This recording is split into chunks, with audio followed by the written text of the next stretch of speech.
J'ai une réponse très simple. Je voudrais vous montrer un symbole très fort. Cette carte, la RDC, c'est les nuages qu'il avait formés sur le ciel de Boma en 2018. Et je crois que c'est pendant les élections générales de l'époque. Bon. J'avais entendu disons, une conception, une compréhension de la carte en disant non, c'était un phénomène naturel. Non. Et j'avais reçu la conviction que c'était lui, c'était le doigt du Seigneur qui voulait jeter un regard sur notre pays.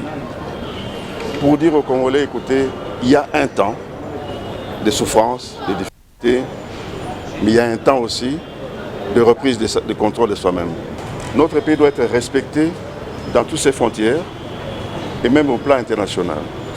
Et il n'y a aucun mauvais au Congo, non. Chacun est venu au Congo avec une idée, mais le monde évolue.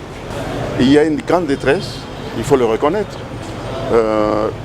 Une insécurité alimentaire dans le plus bas du peuple.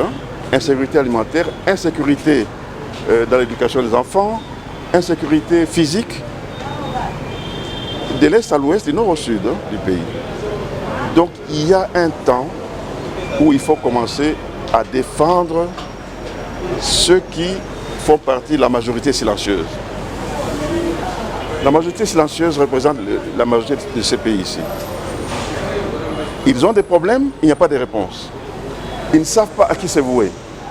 Alors moi, si je suis aujourd'hui à CENI, c'est parce que je veux être celui qui défend les intérêts de la majorité silencieuse, qui a d'ailleurs la souveraineté nationale, qui n'a jamais vraiment participé aux élections comme telles.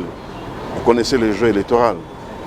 Mais un jour, le Seigneur Jésus va, n'est-ce pas, sauver ce pays. Il le fera. La détermination d'un homme s'appuie sur une croyance.